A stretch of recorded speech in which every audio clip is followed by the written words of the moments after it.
Hey everyone, welcome back to the shop. So I picked up some Flint, got my box of files here, and I'm thinking let's pick one of these and make a Flint striker with it. So I'm actually going to be using this rasp for the striker. Now I've already gone and annealed it where I've taken it from a red hot heat and put it in vermiculite overnight. So it's nice and annealed, and I'm going up to the belt grinder to grind off all these little nibs. Now the reason why I'm grinding off these little nibs is because I don't want to accidentally forge one of them down and fold it over on itself and cause a cold shut or a crack in the steel. Okay, to start off, we're going to take about 1.5 inches, and in my case, it's actually the edge of the hardy hole to the edge of the anvil. And we're going to do blows half on, half off.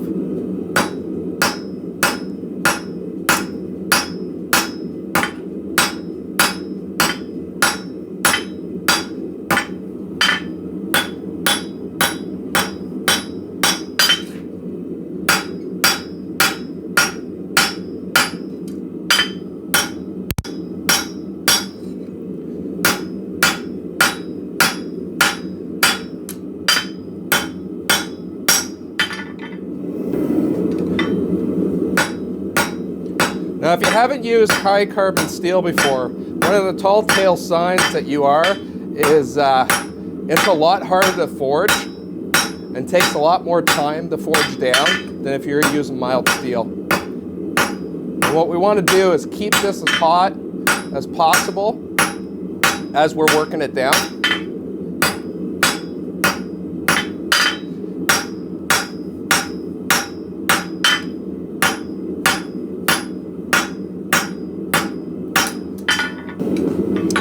You really want to make sure you keep on working this while it's hot and not actually keep on going when it cools down, is because you can easily start having cracks show up, especially when you're using the high carbon steel like this.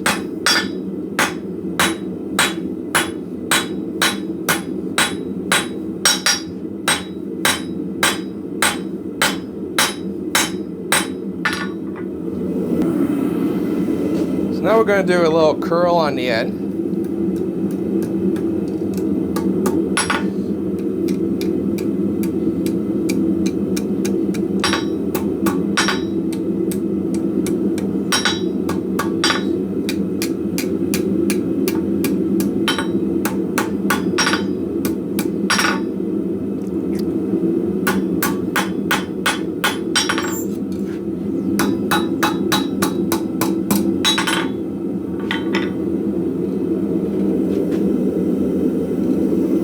Now we're going to go about 2 inches down. We're going to cut it off.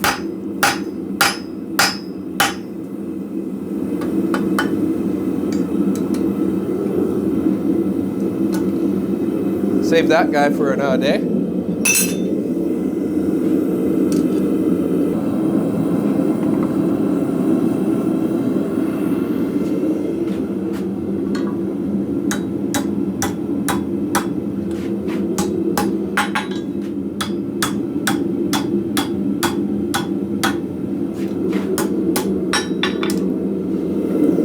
Okay, so now we're going to start bringing the handle around. So I'm going to do this across the horn. And I'm actually not putting the steel right up against the horn. I'm actually a little bit away from where I want that bend to be, because I'm trying to kink that over. I'm just going to keep on working around the horn, making sure I keep it straight. Then once I get pretty well halfway, I'm going to go over to the anvil and I'm going to start bringing that down, because I want a nice straight line on that side.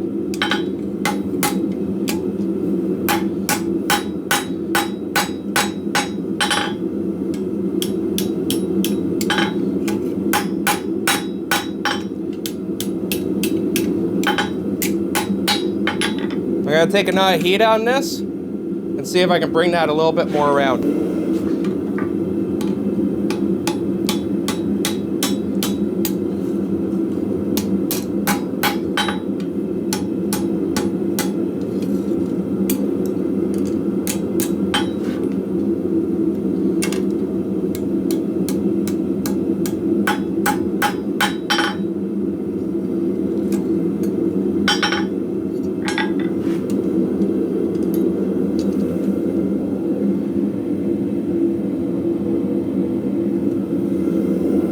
So now, I'm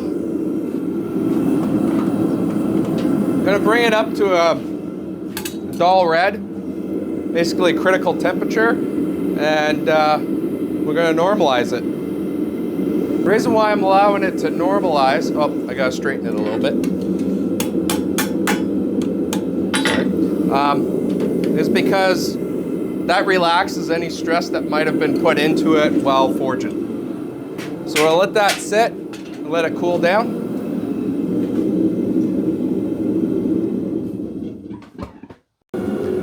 Of course, now that I said I'm normalizing it, I forgot to put my touch mark in it, so let's get the touch mark done. Might as well do a little bit of scale cleaning while I'm at it too.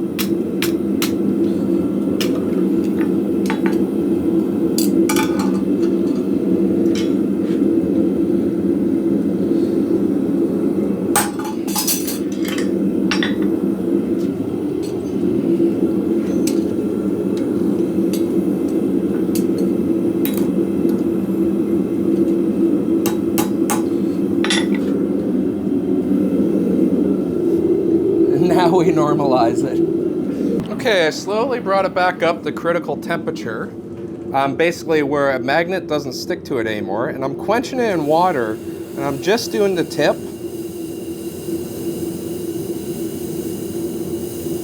Because I only want the edge, the striking edge, to be really hard, and I don't want the handle to actually get hard and brittle.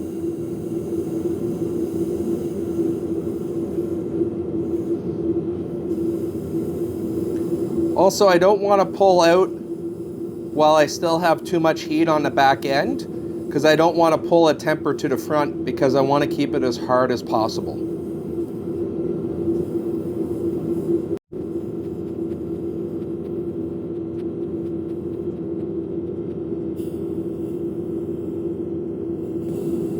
Then as the whole thing slowly cools down, I'm going to actually quench the whole thing, though I'm not trying to harden the handle.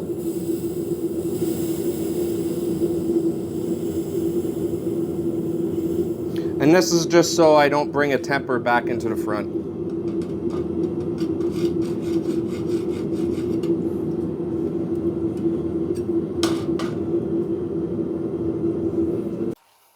Okay, so you might not believe this, but it just cracked.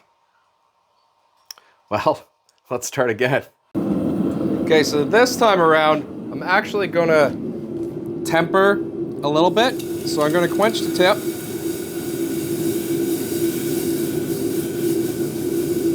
Go in with my grinder, clean off the edge.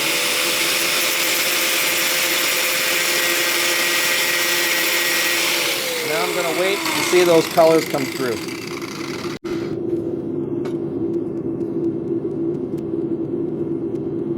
Now I'm getting a little bit more on the back, so I'm just going to quench that a little bit to cool it down.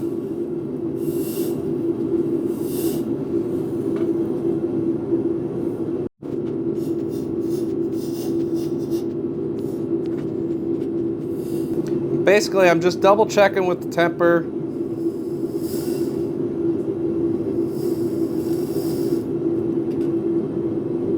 And I'm going for a really light straw color. We'll give that a shot, see if that works out a little better than the non-tempering.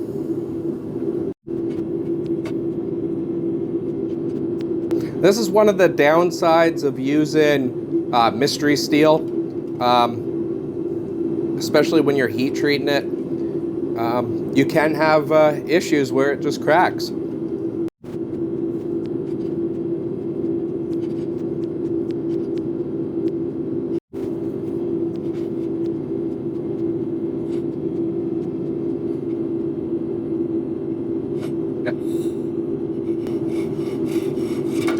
Probably won't be able to see the temper very well on the camera. But like I said, this edge, I tried to get a really dull yellow straw.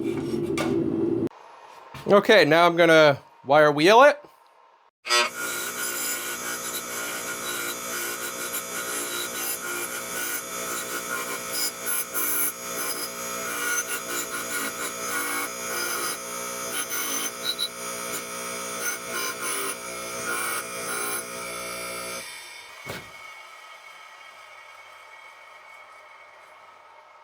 Okay, so I got 120 on my belt grinder, and I'm just gonna clean up the edge, the striking edge. Also a little bit down here because I got a little bit of a burr when I cut it off. And that's really all I'm gonna do with this. I'm not gonna go and clean up everything else. I just need the striking surface nice and clean.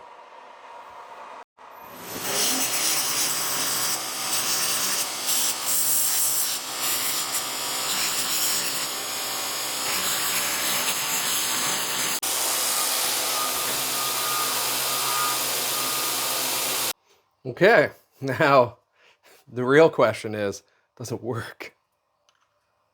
I've never actually used one of these, so yeah. There